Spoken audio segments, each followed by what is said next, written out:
Happy Tuesday, everybody. We are starting a new unit today.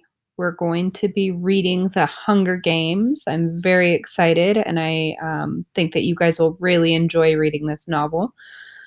As per usual, please go ahead and click on Bellwork Week 4 and open up your Bellwork for today.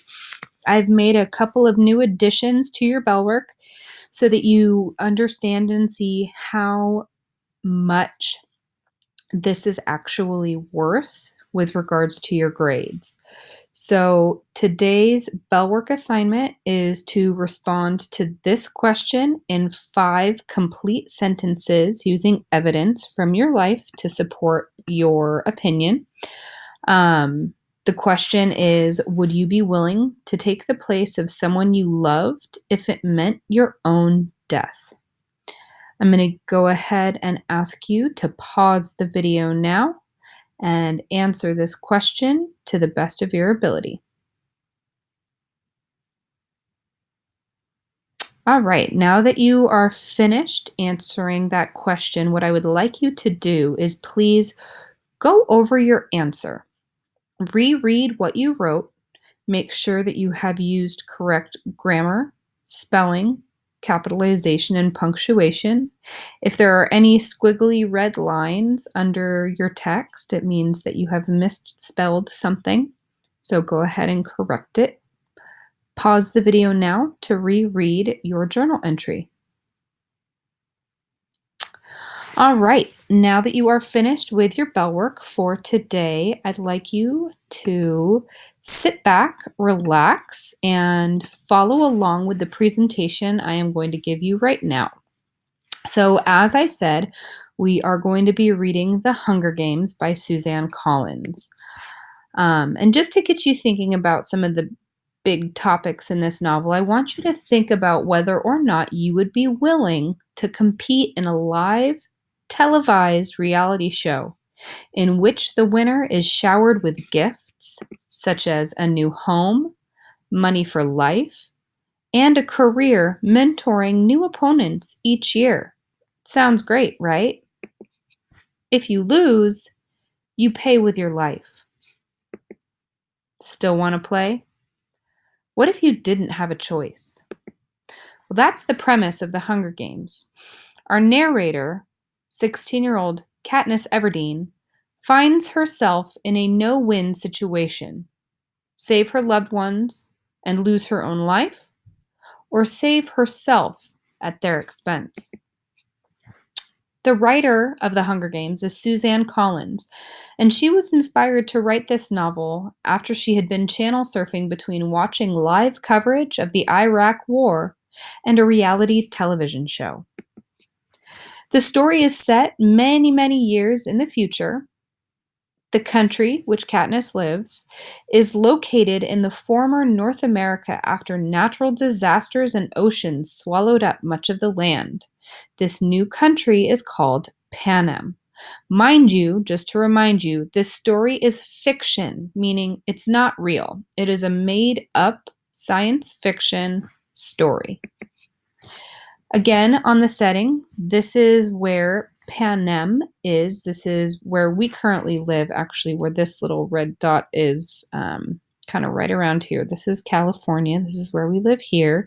But according to this map, we're covered in water, and we're kind of like our own little island. And so this is the future country that Katniss lives in. It consists of 12 districts surrounding the capital city. The districts are dystopian societies with totalitarian governments. And the capital happens to be a utopian society where everything is perfect. Now, dystopian means that people are treated very poorly and they are controlled by an evil government. Basically what I just said. Let's talk about the premise of the Hunger Games.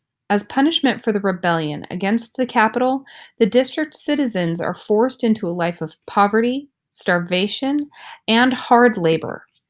To further repress or harm the district citizens, the capital required all children aged 12 to 18 to enter their names into a lottery or reaping to see who will compete in the annual Hunger Games competition. Each year in the Hunger Games, 24 district children enter the arena to fight to the death. Only one will survive and be crowned the victor. The capital forces all citizens to watch the Hunger Games competition on live television. It was created by the capital to remind the district citizens of their past wrongs. Watching their children die is the district citizens' repentance for the rebellion. Every district child aged 12 to 18 must enter their name into the reaping. If, however, they wanted food for themselves and their families, they could sign up for tesserae, which provided grain and oil for one person for a year. The catch?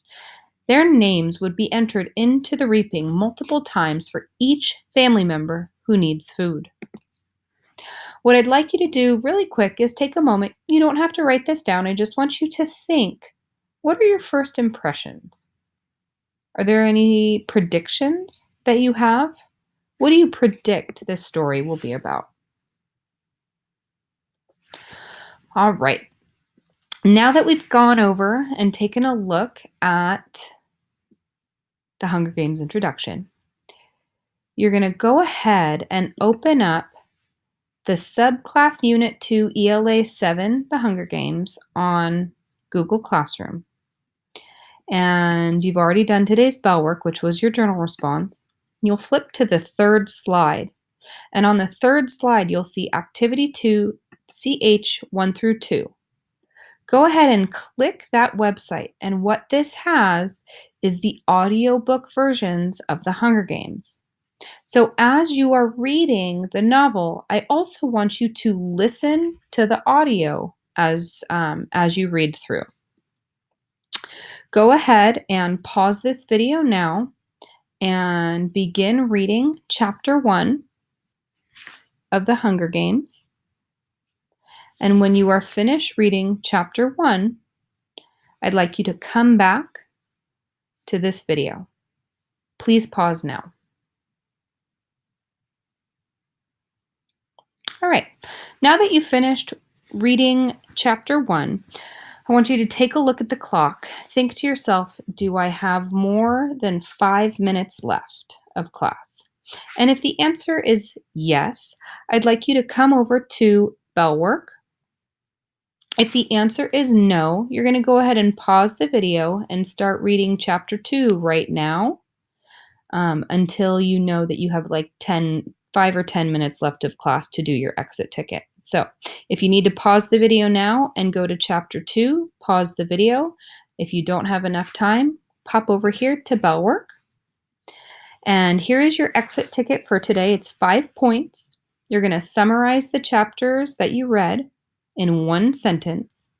Find one piece of evidence from the novel that supports your summary.